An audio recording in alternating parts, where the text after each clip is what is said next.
वैसे आपका चेहरा नामी है ब्यावर में, लेकिन फिर भी मैं आपका परिचय आपके मुंह से सुनना चाहूँगा। अब अपने बारे में थोड़ा बताइए। पापा ने इस सारे पूरे पेड़ को रोपा और इस पेड़ को सींचा, बड़ा किया और उसके फल लग रहे हैं, वो फल के रूप में आप और आपकी अगली पीढ़ी सारे उद्योग को संभाल रही है। तो थोड़ा सा आपके पहले तो व्यक्तिगत परिचय जाने, या फिर पापा के बारे में, फिर उन्हीं के उद्यम के जो प्रयास है उसके बारे में जानकारी लें। पहले अपना व्यक्तिगत परिचय आप थोड़ा बताइए। व्यक्तिगत परिचय तो मेरा ये है कि मैं मिनरल व्यवसाय से मैं ज़्यादा जुड़ा हुआ हूँ। मैंने मिनरल में 18-20 साल से मैं मिनरल का व्यवसाय करता हूँ। शुभ नाम? मेरा शुभ नाम जय किशन बलदुआ जी सर। और पिताजी का नाम जमीलाल जी बलदुआ है। और मैं ब्यावर के अंदर मिनरल में हमारी जो इंडस्ट्रियाँ, हमने मिनरल में भी काफ़ी लगाई है। मैंने बहुत इसमें भी मेहनत करके, और ब्यावर इंडस्ट्री से जो यहाँ से जो माल जाता है देश में जगह जगह, सैनिटरी वेयर, टाइल्स वगैरह, उसमें हर जगह ब्यावर का नाम और हमारे जो खनिज हम निकालते हैं उस खनिज को आगे तक पहुँचा के एक्सपोर्ट इंपोर्ट काफ़ी मेहनत करके उसको किया है।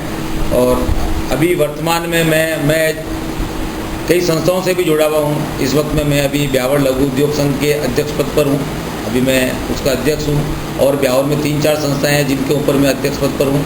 और राजनीति में मैं बीजेपी से बिलोंग करता हूँ। और उद्यमिता का राजनीति से, सत्ता से संबंध होना जरूरी है, तभी उद्यम आगे फलता फूलता है। ये संबंध नहीं होते तो राजनीति भी तड़पती हैं, उद्यम को भी तड़पन होती है। दोनों एक दूसरे के कारण फलती फूलती है। आपने जो संयोजन बनाया है दोनों के बीच, राजनीति उद्यम के बीच, मैं आपके पापा की वो शुरुआती जो समय आज से 20-25 साल पहले जब ये उद्योग खड़ा किया था, उस उद्योग की खासियत और उस समय की बात जानना चाहता हूँ। क्या सोच है, इतने बड़ा रिस्क कैसे लिया था उन्होंने? ये आपने बहुत अच्छा सवाल किया। अविकसित क्षेत्रों में ब्यावर जैसे एक अल्प विकसित औद्योगिक क्षेत्र में इतना बड़ा रिस्क कैसे लिया, जहाँ पर एक मूलभूत सुविधाएं भी नहीं है? बिल्कुल आपने अच्छा सवाल किया सर। मेरे पिताजी ने वास्तव में बहुत बड़ा रिस्क लिया था। और हमने, पिताजी के साथ साथ हम 5 भाई हैं, 5 भाई भी उनके साथ मिल के हम सब ने ये इतनी बड़ी इंडस्ट्री उद्योग में पहले आए तो उसमें भी हमने बहुत कठिन परिश्रम वगैरह काफ़ी किया था।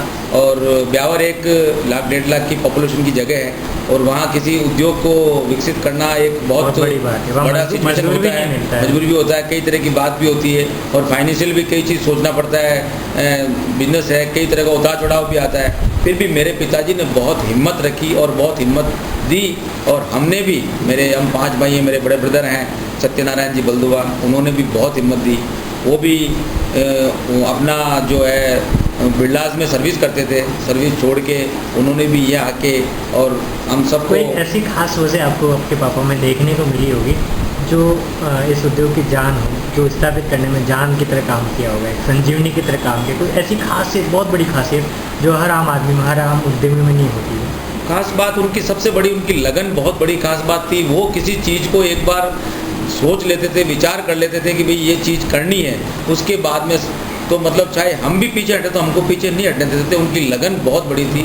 ये ब्यावर के काफ़ी लोग इस बात को जानते हैं। और वो उस ज़माने में चाहे गाड़ी घोड़ों की भी कमी थी तो पैदल चल के आके हमारे, जो हमने फ्लोर मिल लगाई थी इटली का, और जो बाहर के इंजीनियर आए थे चेकोस्लोवाकिया का, वो इंजीनियर ने भी इस चीज़ के लिए मान गए थे कि जिस टेक्निक से वो बता रहे थे उस टेक्निक को हम समझने में देरी की, वो समझने में जल्दी करके उन्होंने जो ये उद्योग लगाया 21 साल पहले और उसको कराया, ये उनकी एक लगन और परिश्रम थी। और उस लगन परिश्रम से फ्लोर मिल का इतना बड़ा आइडिया जो फॉरेन से हमें लाके, राजस्थान की दूसरी ये इम्पोर्टेड मशीनों से बनी हुई फ्लोर मिल है, इतना बड़ा आइडिया डेवलप कहाँ से हुआ था पापा का कि मुझे बाहर से इतनी बड़ी मशीनरी वगैरह परचेज करके मैं इतना बड़ा इंडस्ट्री खोल सकता हूँ? ऐसी सोच कहाँ से, प्रेरणा क्या थी? ये सर प्रेरणा तो ऐसी बात है कि सबसे पहले दिमाग में मेरे आई थी।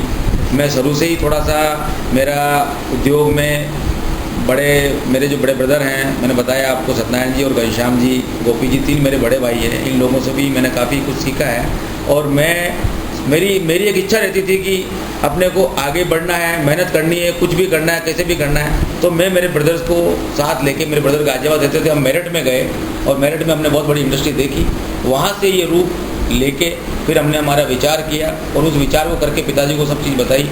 और फिर हम सब मिलके, हमने दृढ़ता से जज गई हमारे कि हमको ये इंडस्ट्री लगानी है। केवल पैसा कमाना तो एक अलग चीज़ है, लेकिन हमने उसके साथ साथ में मतलब नाम, ब्यावर का सिस्टम और एक इतनी मेहनत करके, और हमको इसके लिए बहुत बहुत जूझना पड़ा।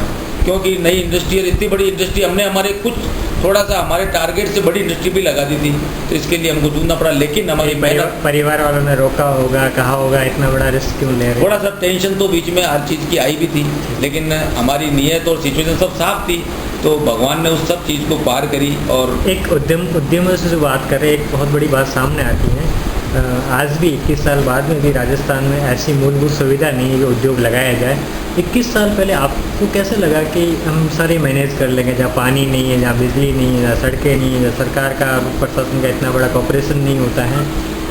आप कैसे सोचा कि जनरली जितने भी उद्यमी हैं वो बाहर डेवलप हुए हैं, आपने अपने मूल स्थान पे क्यों सोचा? नहीं, सही कहा आपने, लेकिन हमारा देश शुरू से ही मतलब ब्यावर रहा, मातृभूमि। हम चाहते थे कि जो भी है हम यहाँ पे यहीं पे लगाएं, बाहर नहीं जाएं। जो तो जयपुर की भी हमारे दिमाग में थी, लेकिन हमने नहीं सोचा। हमने हमेशा ब्यावर के लिए प्राथमिकता दी, बहुत समझदारी से काम किया। नहीं तो लोग दुबई में करोड़पति बनते, फिर बुढ़े होते तो घर आके फिर तड़पते हैं दुबई कहाँ घर ही आना। खुद दिल्ली गया हुआ था बिजनेस के लिए, लेकिन बिजनेस वहाँ नहीं किया। मेरा मतलब शुरू से इच्छा ब्यावर की रही और ब्यावर में ही किया। और फ्लोर मिल के साथ साथ ही हमने मिनरल का व्यवसाय भी किया। हमने जो यहाँ आज के 22 साल पहले, 23 साल पहले यहाँ ओनली 5 या 6 यहाँ ग्राइंडिंग प्लांट हुआ करते थे, आज ब्यावर में 500-600 ग्राइंडिंग प्लांट है। ब्यावर एशिया की सबसे बड़ी मंडी है, और उसके अंदर भी मैंने इतनी मेहनत की है कि हमने माइनिंग मतलब जगह जगह यहाँ से लगा के भिलवाड़ा तक, अजमेर तक, जगह जगह माइन से ढूंढी, माइन से लगाई, बहुत मेहनत किया। मैंने खनिज में भी माइनिंग करके और वो पत्थर लाके ब्यावर ग्राइंडिंग करके, और उसका वो मतलब आप समझिए कि कितने तो मजदूरों को इसके लिए रोज़गार मिला, कितने आदमियों को मिला, कई हम लोगों को रोज़गार मिला, सबको मिला।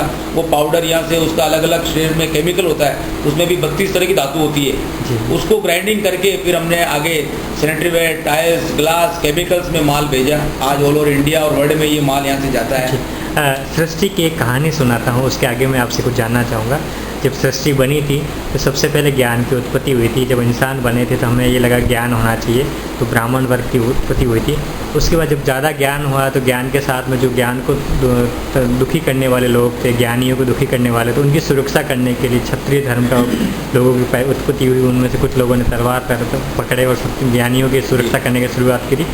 उसके बाद में हमें ही लगा कि नहीं, अब ज्ञान और सिर्फ सुरक्षा से काम नहीं चलेगा, हमें व्यवसाय भी करना पड़ेगा समाज को लेके। तभी कहानी शुरू हुई कि हमारे बेहतर क्षत्रियों को शिव भगवान महेश ने तलवार छुड़ा के उनको हाथ में तराजू पकड़ाया। भगवान महेश ने कहा आप आज के बाद में सुरक्षा का काम नहीं करेंगे, आज के बाद आप व्यवसाय का काम करेंगे। वही तराजू पकड़ने वाले बेहतर परिवारों का जो महेश्वरी समाज है, वो महेश्वरी समाज का युवा जो नए पीढ़ी हैं, वो एक तीसरे जो वर्ग जो बाद में डेवलप हुआ था, सबसे पहले ज्ञान, उसके बाद सुरक्षा, उसके बाद व्यवसाय, और चौथा जो वर्ग है जिसे हम शूद्र वर्ग कहते हैं, जिसका कर्म हुआ करता था सेवा करना। आज हमारा महेश्वरी समाज का युवा भी हमारा खुद का मूल कर्म जो व्यवसाय है उसकी बजाय, उद्यमिता के बजाय हम लोग शूद्र कर्म यानी सेवा की तरफ जा रहे हैं। हम अच्छे कलेक्टर बनना चाहते हैं, हम अच्छे और कोई बनना चाहते हैं। आप एक सफल उद्यमी रहे हुए, आपने साबित करा है कि महेश्वरी समाज का आप प्रतिनिधित्व करते हैं कि उद्यमिता हमारा कर्म है। उन युवाओं के प्रति आपका क्या सोच है? क्या ये जो मैं समस्या बता रहा हूँ महेश्वरी समाज के युवा, क्या ये सही है कि महेश्वरी युवा उद्यम की बजाय सेवा की तरफ ज़्यादा जा रहे हैं? बिल्कुल आप ठीक कह रहे हैं ये बात। इसके लिए सर क्या होता है कि 2-3 चीज़ें लागू होती है। अभी समाज में कई लोग अच्छे पढ़ रहे हैं, लिख रहे हैं। अच्छा पढ़ने लिखने वाला तो ये चीज़ सोचता है कि मैं अच्छी पोस्ट पर जाके बैठूँ, मेरा अच्छा पैकेज हो, मैं अच्छा कोई IAS, तो चलो बहुत कम लोग बनते हैं, और जो बनते हैं वो तो बहुत बड़ी बात है।